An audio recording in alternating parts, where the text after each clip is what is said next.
안녕하세요. 세무법인 텍스케어 김수철 세무사입니다. 이번 시간에는 두 번째 강의인데요. 우리 세무조사의 구체적인 항목들을 보면서 이런 식으로 다른 병원들이 탈세를 하고 있구나. 우린 이러지 말아야지. 하지만 이 강의를 하면 어떤 분들은 저런 식으로 탈세를 할 수도 있구나 하고 오히려 반대로 배우시는 분들도 있더라고요. 하지만 우리 바람 피는 것도요.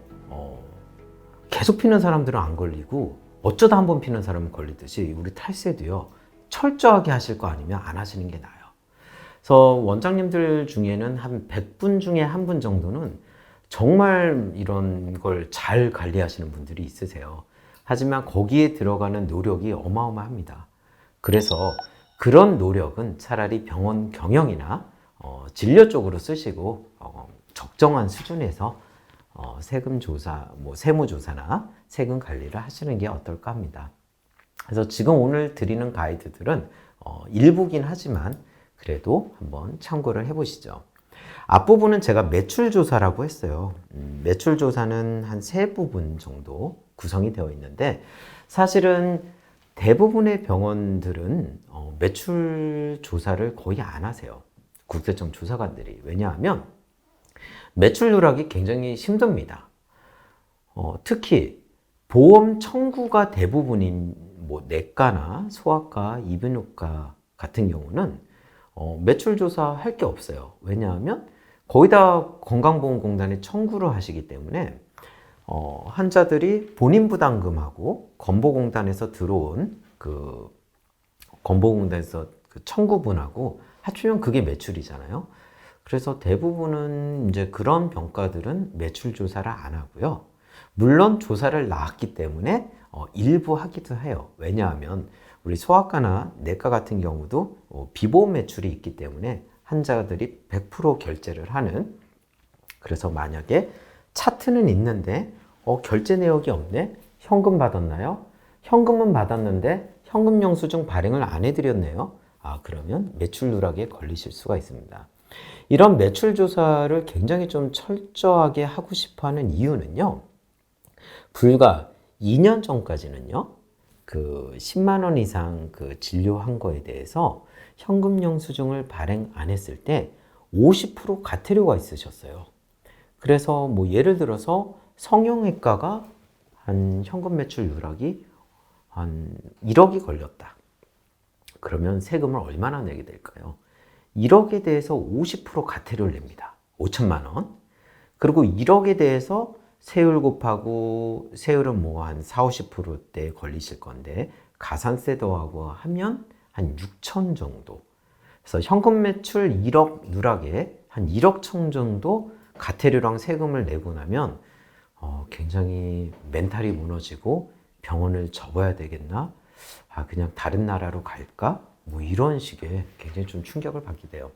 그래서 그만큼 매출 누락은 고의적이든 또 실수였든 좀 조심을 하실 필요가 있습니다.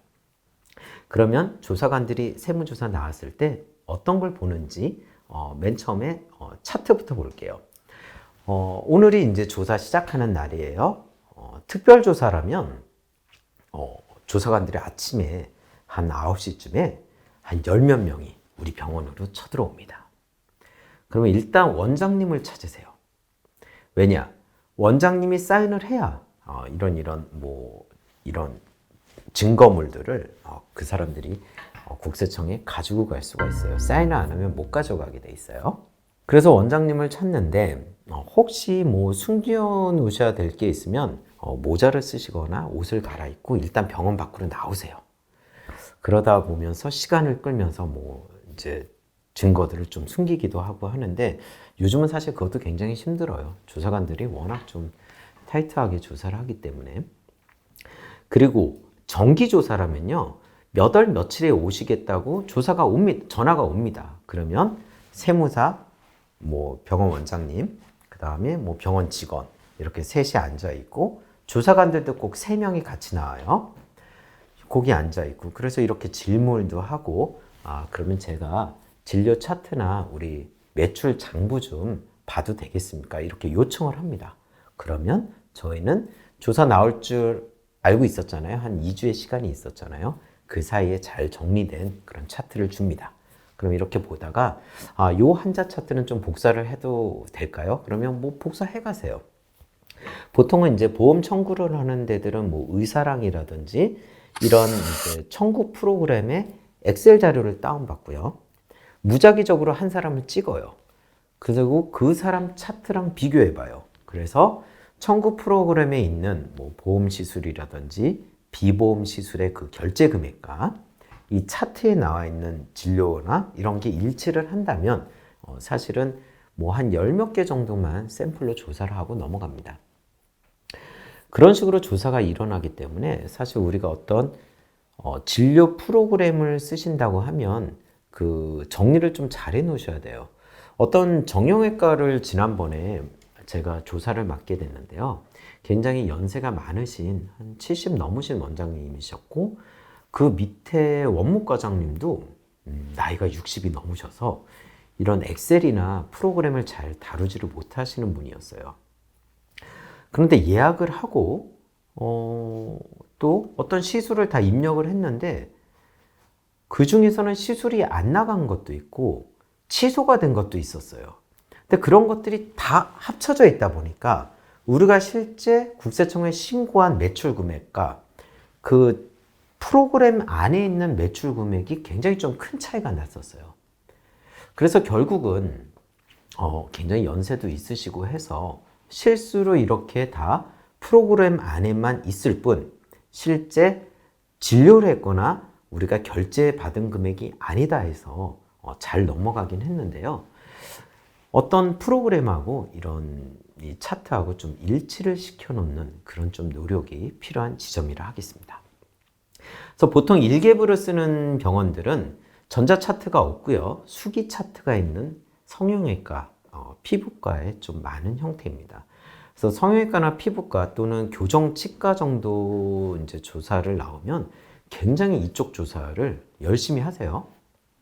그래서 일일 장부는 어떻게 만드는지, 또 얼마의 어떤 주기로 업데이트를 하는지, 그 다음에 뭐 PC 하드에 놓았는지 USB에 놓았는지, 그리고 뭐 VIP 환자 리스트는 어떻게 관리하고 있는지, 그 다음에 일일 장부에 일반 비보험 진료 결제 금액과 보험 진료 금액이 잘 구별이 되어 있는지, 특히 예약 문자 시스템을 보시기도 해요. 만약에 이거 좀 된 얘기인데 한 5년 전에 예약 문자 시스템 회사의 조사가 나왔어요. 그래서 그 예약 문자 시스템을 쓰는 성형외과들이 다 같이 조사를 했는데 분명히 예약 문자에는 코, 가슴 성형을 한다고 되어 있는데 차트를 보니까 코만 수술한 거예요. 가슴 수술 한 500만 원은 매출 누락이 되어 있는 거죠. 그래서 이런 식으로 예약 문자 시스템도 굉장히 좀 관리를 잘 하셔야 돼요. 그런 식으로 해서 웬만한 성형외과들은 매출 누락 한 10억씩 3년, 30억. 그러면 매출 누락한 거에 대해서 부가세 안 냈으니까 3억만큼 부가세 냈고요. 거기 가산세까지 냈고요. 30억에서 과태료 50%, 15억 냈고요. 뭐 그런 식으로 해서 세금 한 33억 정도 내셨어요. 예, 어떻게 살 것이냐. 굉장히 좀 막막할 정도였죠. 그래서 이런 예약 문자 시스템도 좀 조심을 하셔야 되고요. 진료 차트 보시면 뭐 필러를 놨다. 뭐 그다음에 어떤 시술을 했다. 이렇게 기호로 표시하시는 분들이 있는데 국세청 어떤 좀 굉장히 조사 잘 하시는 분들은 그런 기호들을 추적해 가면서 실제 조사한 거와 비교를 하기도 합니다.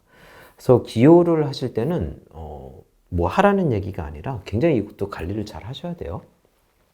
그 다음에 홈페이지 상에는 분명히 뭐 이마에 보톡스 하나 맞는데 얼마라고 단가표가 있는데 우리가 실제로는 굉장히 좀 다운받아서 봤거든요. 뭐 행사 이벤트가 많으니까. 그런데 그 이벤트를 무시하고 이 홈페이지의 단가와 이 이벤트 가격이 맞지 않다. 나머지 금액은 매출 누락이라고 해서 굉장히 좀 의심을 하기도 합니다. 그래서 이제 여기까지 보시면 하나하나 우리 병원에는 어떤 게 좀 해당이 될 것인지 보시면 되고요. 특별조사 같은 경우는 국세청 어떤 USB 같은 걸 갖고 와서 컴퓨터에 딱 꽂으면 엑셀이나 이런 문서들이 그 USB에 다 빨려 들어가요. 그렇게 해서 싹 가져가게 되는데, 그런 걸 피하고자 컴퓨터 하드를, PC 하드를 이제 주기적으로 교체하시는 원장님들이 있는데, 굉장히 제일 황당했던 게 그 교체한 하드를 병원에 보관을 하셨어요. 그래서 오히려 매출 누락된 그 하드들이 전부 국세청 직원한테 가져가게 됐다는. 그럼 어떻게 해야 되느냐? 제가 그동안 경험상으로는 못으로, 망치로 해서 붓는 게, 물리적으로 붓는 게 제일 좋고요. 어떤 분들은 뭐 한강에 빠뜨리겠다, 뭐 땅에 묻겠다 하는데, 한강에 빠뜨리는 것도 위험할 수 있어요. 누가 주워서 복원하면 어떻게 해요? 그래서 물리적으로 붓는 게 제일 낫다고는 합니다. 하지만 이제 이런 걸 다 떠나서 어쨌든 매출 누락을 하셨다면 지금이라도 하시지 말고, 만일 하셨다면 걸리지 않아야 된다, 이런 말씀 드릴게요. 그 다음에 두 번째는요, 매출 누락을 한 만큼 뭐 보톡스나 필러나 수술 마취나 거기에 들어간 의약품이나 재료를 같이 누락을 하십니다. 그래서 보톡스 필러 구입량, 투입량을 누락해서 매출을 누락하시는 분들이 많은데요. 마취제 구입량 갖고도 수술을 몇 번 했는지 추정이 되기 때문에 마취제도 현금으로 사시는 분들이 있었어요. 요즘은 잘은 없지만.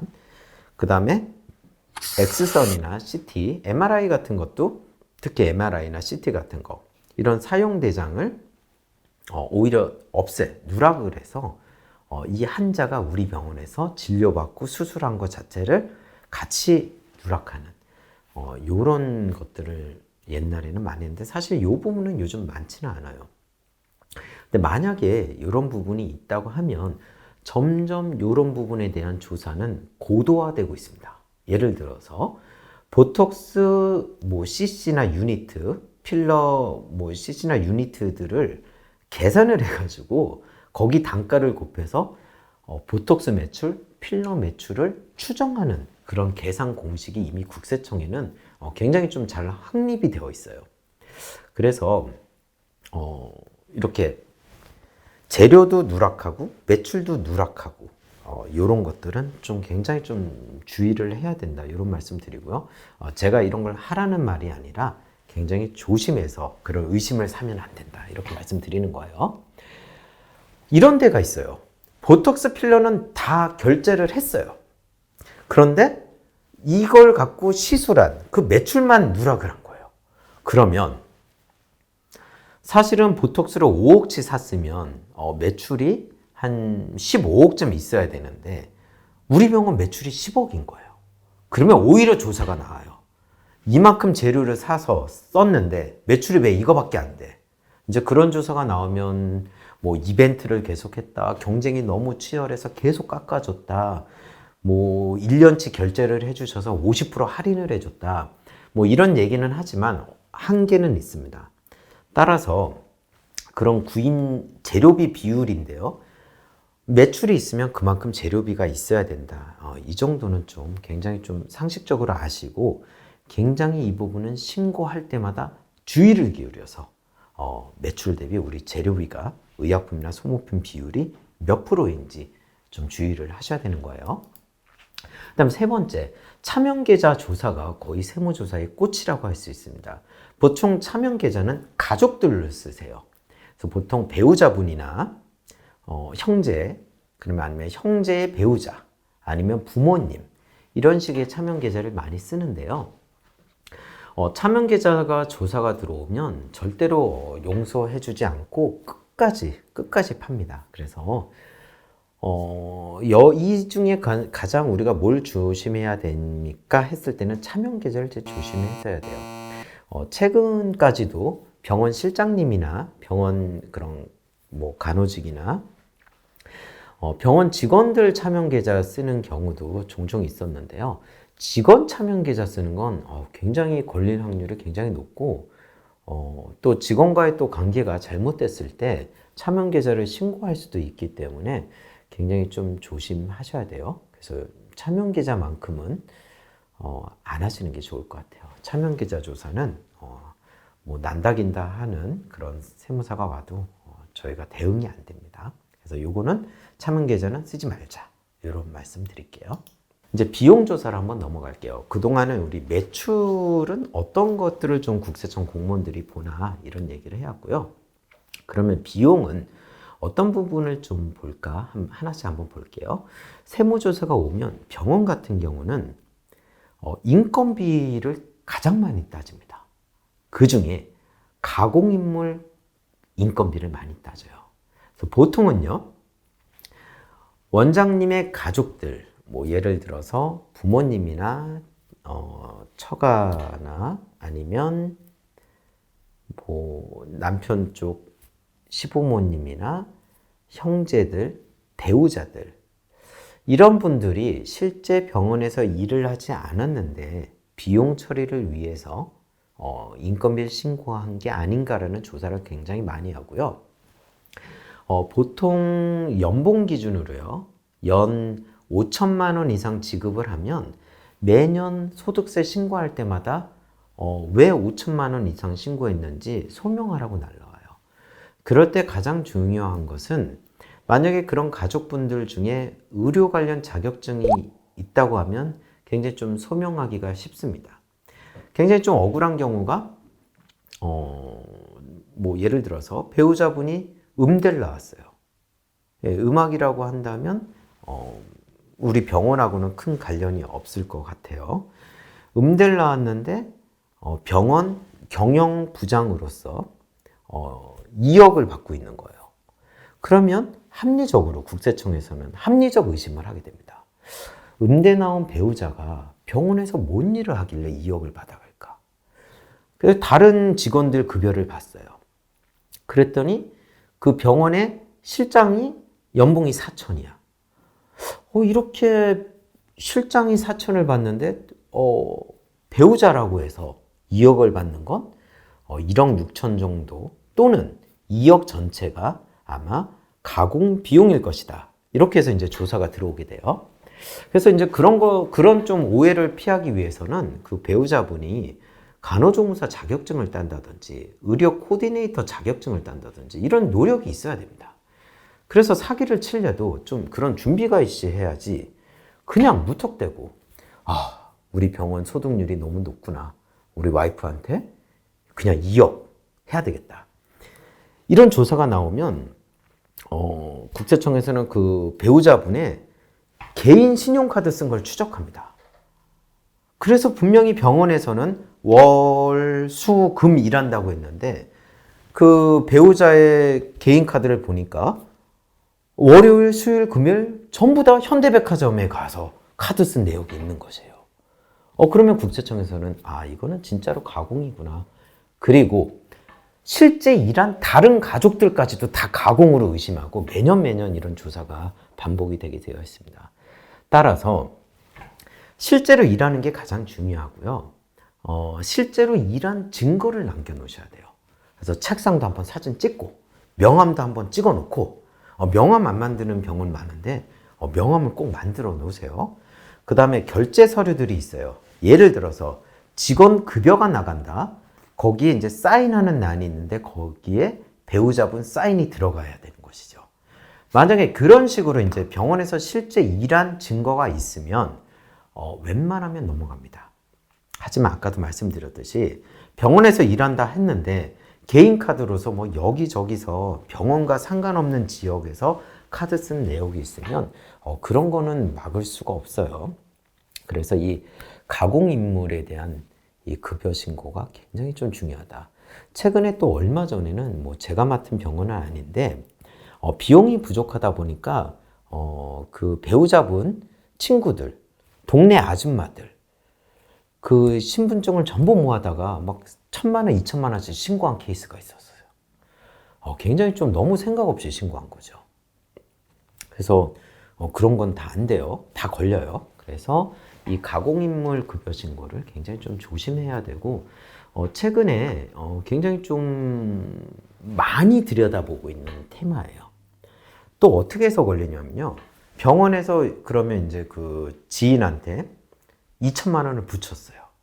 정상적인 사람이라면 그 2천만 원을 갖고 카드값도 내고 뭐 카드도 쓰고 저축도 하고 보험료도 내고 하겠죠? 하지만 비정상적이기 때문에 이건 더 나쁜 케이스인데 병원에서 2천을 붙였더니 바로 2천을 출금한 거예요. 그 2천이 뭐 다시 갖다 줬는지 자기가 썼는지는 알 수는 없으나 이런 경우는 정말로 가공이라고 봅니다. 오히려 차명 계좌를 사용해서 비용을 처리한 가장 나쁜 케이스로 국세청에서 보고 있습니다. 그래서 뭐 만약에 뭐 이런 거를 하실 거면 좀 뭔가 좀 철저한 계획을 세우고 하셔야지 섣불리 했다가는 100% 국세청에 걸리고 안 하시는 게 나아요. 이런 거는. 그 다음에 두 번째는요. 아까도 말씀드렸듯이 프리랜서 아르바이트들이 실제로 근무 안 했는데 굉장히 좀 많이 신고가 되는 경우들이 있어서 프리랜서 신고가 굉장히 많이 되는 병원들도 타깃이 될 수 있어요. 이때 조심해야 될 거는 프리랜서들은 이제 용역 계약서를 써요. 근로자가 아니니까 그 용역 계약서에 언제부터 언제까지 일을 한다. 무슨 일을 했다. 뭐 예를 들어서 홈페이지를 관리해 줬다. 그 다음에 그래서 얼마를 지급하는데 이체를 해주겠다. 이런 내용들이 계약서에 나와 있으면 일단 국세청에서는 계약서 봤어요. 이때 일을 하셨구나. 지급 내역 보니까 지급이 됐어요. 그리고 그 프리랜서 통장을 추적해 보니까 그냥 일반적인 통장이에요. 그 병원에서 1,000만 원을 받아서 카드값도 내고 저축도 하고 뭐 이렇게 쓴 거예요. 그렇게 되면 정상적이구나 이렇게 생각을 할 수 있는 거죠. 근데 프리랜서 신고를 했어요.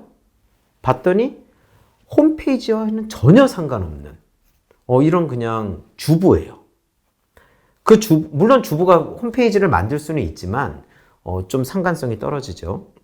근데 그 주부를 보니까 개인카드 쓴 거 보니까 병원하고는 아무 상관없이 뭐 다른 지역에서 일을 했고 재택이라고 주장할 수도 있겠죠. 그런데 결정적으로는 그 통장을 보니까 그냥 병원에서 이체한 거 빼고 이런 거래 내역밖에 없더라. 그러면 이 프리랜서는 가공 비용이다 해서 국세청이 걸리실 수가 있어요. 그 다음에 많은 또 원장님들이 애들 가해 선생님이나 집에서 일하시는 파출부 분들을 아르바이트로 굉장히 많이 넣는데요. 저 같은 경우는 안 넣는 게 나을 것 같아요. 그분들이 또 어떤 우리와의 그런 장기적인 신뢰관계가 없기 때문에 오히려 그분들이 또 제보를 할 수도 있는 문제이고 해서 저는 그렇게까지 막 프리랜서나 아르바이트를 많이 넣는 것은 비추입니다. 그 다음에 그 외에 이제 기타 비용 조사 중에서는 복리후생비, 접대비 요 두 개 조사가 굉장히 좀 치열합니다. 그래서 보통 이제 복리후생비에는 어떤 비용들이 들어가냐면요. 직원들이 먹은 걸 복리후생비에 넣어요. 아니면 직원들이 어떤 뭐 근무를 잘해서 뭐 여행을 보내준다든지 이런 직원들을 위해 쓴 비용이 복리후생비예요.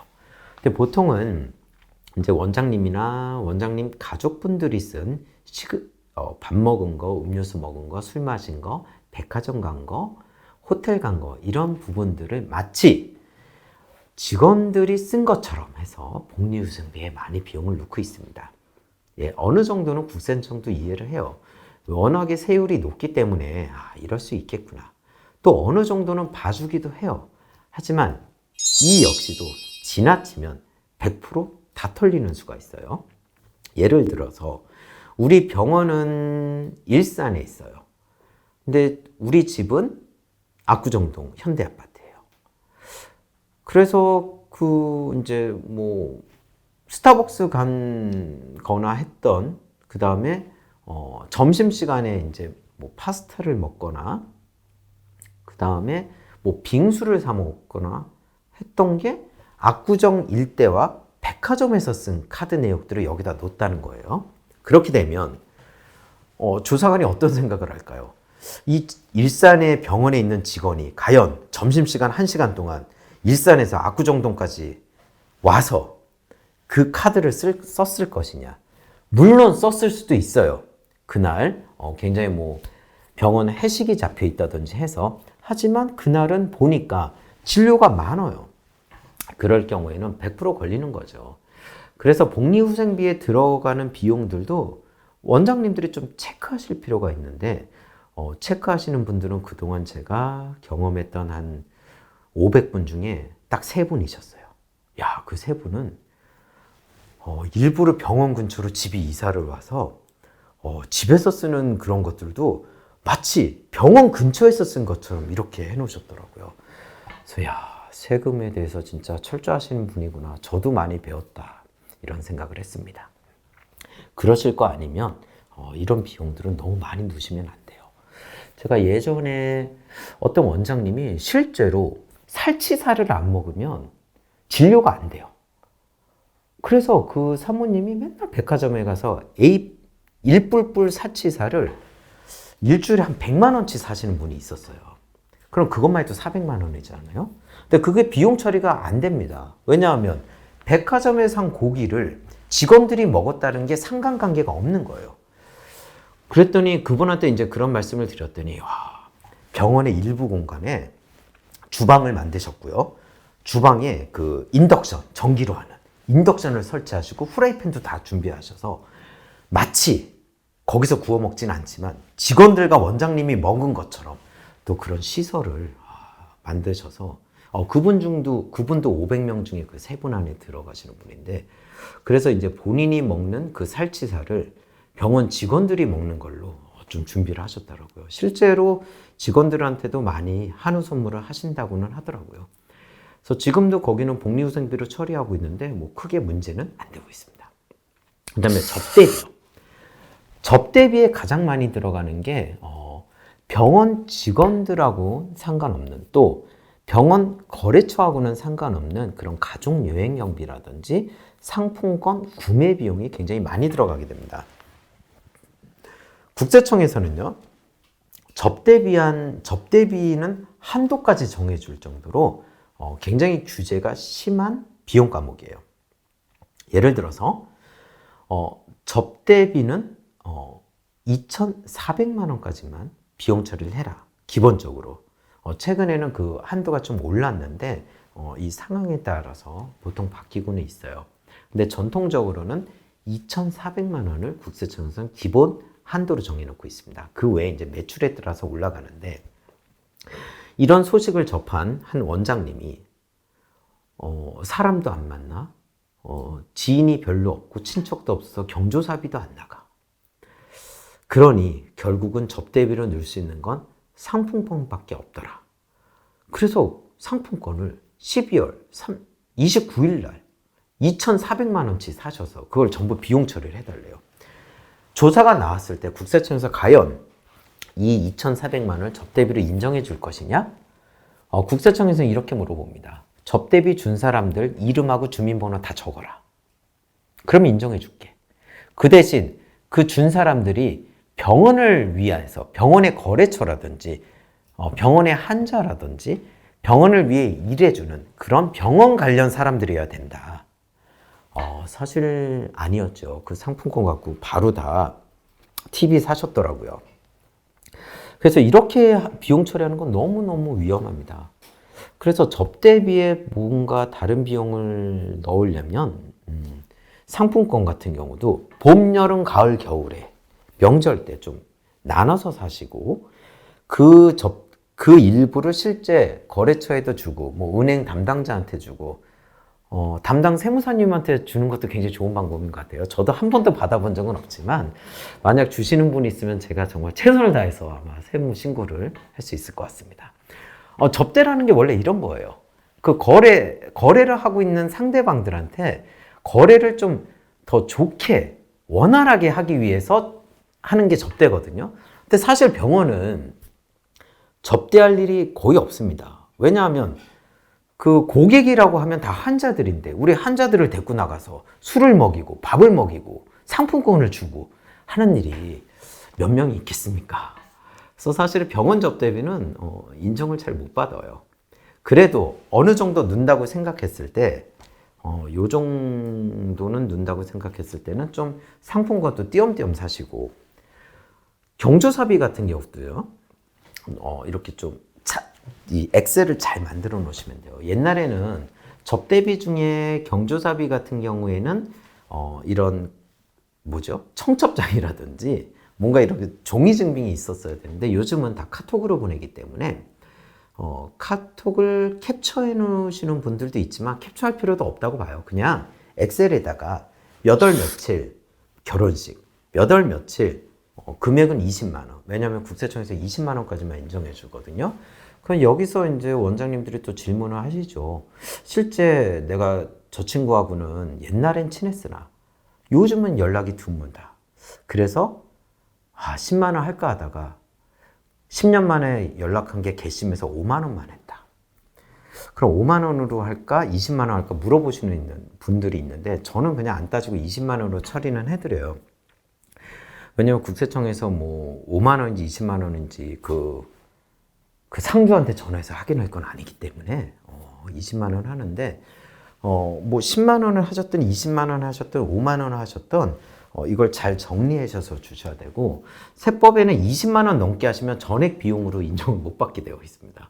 30만 원 하셔요? 그리고 20만 원까지 인정이 아니라 30만 원 전부 비용으로 인정을 못 받게 돼서 친해서 30만 원 하셨다고 해도 20만 원으로 신고를 그렇게 하는 게 좀 더 세금에 도움이 되세요. 그 다음에 세 번째, 대출을 한 5억 받았어요. 코로나 뭐 경영 지원 대출을. 근데 그 돈 갖고 집 사는데 4억을 쓰셨어요. 그러면 거기에 대한 이자가 있을 거잖아요. 그 이자의 5분의 4는 비용 처리를 하시면 안 돼요. 근데 이것도 자꾸 비용 처리해달라는 분들이 있는데 이런 금액은 진짜 안 하는 게 낫습니다. 그 5억을 병원을 위해 쓰지 않고 병원을 위해서는 1억만 썼으면 그 20%, 그 1억에 대한 이자만 비용 처리를 하는 게 오히려 세무조사도 피해갈 수 있고 세무조사 나왔을 때 불필요한 오해를 사지 않는 그런 방법이라고 하겠습니다. 그 다음에 차에 대한 얘기가 굉장히 많습니다. 얼마 전에도 많은 원장님들이 3억 5천만 원짜리 벤틀리를 사도 되느냐. 마침 그날 그 원장님들, 선후배들, 동료들이 모여있는 그 카톡창에 벤틀리를 사면 무조건 세무조사 나오더라. 이런 카톡이 돌았대요. 그게 이제 어느 정도는 맞을 수도 있어요. 아까 1강에서 집 사면 세무조사 나온다고 그랬죠. 자금 출처가 안 맞아서. 벤틀리 같은 경우도 굉장히 고가기 때문에 뭐 3억 5천원 웬만한 작은 오피스텔 가격이잖아요. 자금 출처가 안 맞아서 조사가 나올 수도 있어요. 하지만 벤틀리 샀다고 해서 조사가 바로 나오는 건 아니에요. 벤틀리가 있고 그거를 그냥 월 리스로 샀다? 그래서 병원에서 번 돈으로 리스를 내고 있다. 그러면 사실은 큰 문제가 없는 거죠.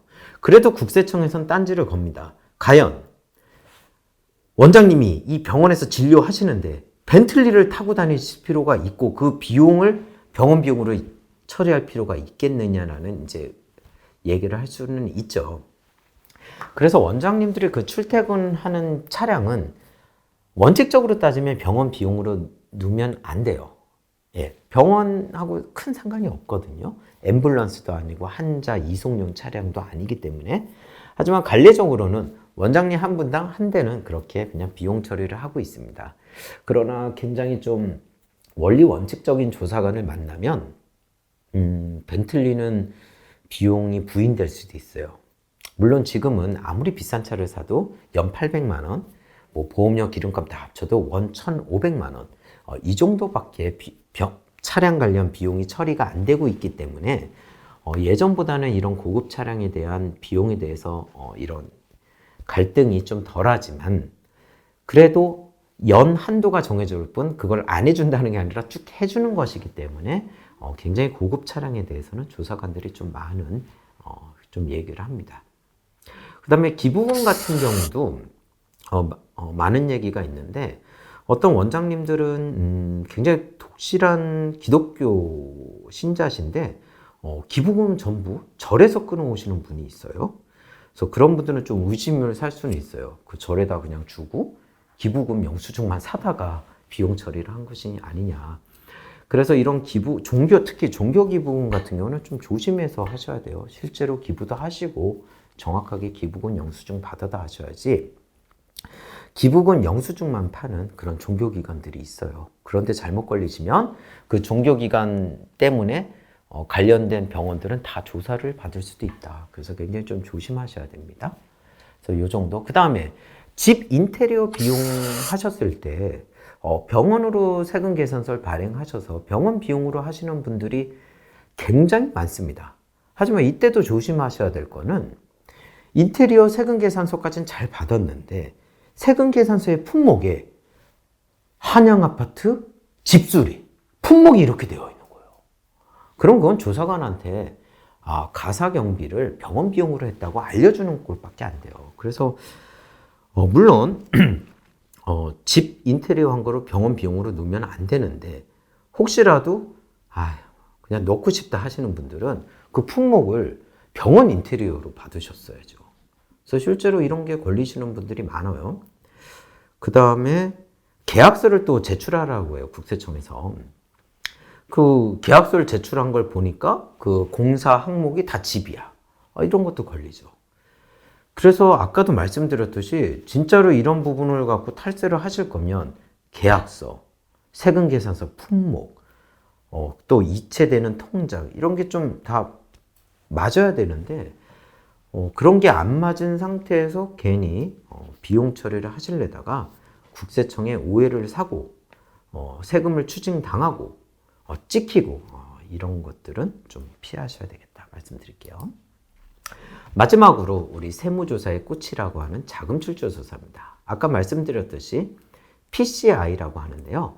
P, property, 재산이에요. 부동산, 아니면 주식 이런 재산이 있고요. C, consumption, 소비예요. 우리가 카드 쓰고 해외에 나가 있는 자녀들 유학 자금 보내주고 이런 소비. 이런 것들보다 신고한 소득이 크다. 그러면 조사가 나오는 거예요. 매출 누락이다 해서. 그래서 아까도 예를 드려봤지만 10억짜리 부동산을 샀는데 대출이 5억이에요. 그리고 전세보증금으로 3억 썼어요. 그러면 2억은 내 돈으로 해야 되는데 내가 번 돈은 다 쓴 거예요. 외국에 나가 있는 우리 애들 유학 자금은 다 썼어요. 그래서 나는 빵이에요. 근데 갑자기 2억이 어디서 났냐? 매출 누락했구나. 또는 부모님들한테 신고 안 하고 증여받았구나. 이런 게 걸릴 수가 있죠. 그 다음에 여기 보시면 6번 PIU라는 게 있는데요. PIU가 뭐냐면 실제 은행 창구 가시면요. 한 6년? 이 PIU가 8년 전에 생긴 법인데요. 이런 금융거래에 대해서 이상한 금융거래면 국세청에 통보가 되도록 한 거예요. 그래서 은행 가셔서 3천만 원 출금할게요 하면 창구에서 왜요? 라고 물어봐요. 그러면 거기다 쓰셔야 돼요. 왠지. 그리고 한 단계 더 나가서 이 3천만 원은 어떻게 번 돈인가요? 라고도 물어봐요. 그럼 당황하시지 마시고 제가 병원 원장인데 소득세 신고한 사업소득이다. 이렇게 말씀하시면 돼요. 그리고 왜요? 라고 하면 생활비라든지 이런 아니면 급히 돈이 필요하다든지 부동산 계약을 해야 되는데 현금으로 달라고 한다든지 이런 이유를 말씀하시면 되는데 이런 거래들이 입금 출금 합쳐서 하루에 2천만 원이 넘어간다든지 아니면 이런 창구에서 현금을 찾아가는 빈도가 굉장히 많다든지 하면 은행 직원이 의심거래로 해서 신고를 하고 우리 PIU에 의해서 국세청으로 통보가 되고 그리고 세무조사가 나오게 됩니다. 그래서 원장님들은 이런 입금을 한다든지 출금하는 그런 금융거래에 대해서도 굉장히 좀 조심을 하셔야 될 그런 필요가 있고 사실 사업을 하는 사람들이면 이게 다 조심을 해야 되는 겁니다. 그래서 우리 세무조사를 굉장히 짧은 시간이었는데 원래 이 강의가 최소 한 90분짜리 강의인데 제가 좀 빠르게 말한 부분이 있었을 거예요. 그래서 추가적으로 궁금하신 것은 나중에 제 이메일이나 저한테 연락을 주시면 또 제가 차분히 자세히 설명해 드리도록 하겠습니다. 감사합니다.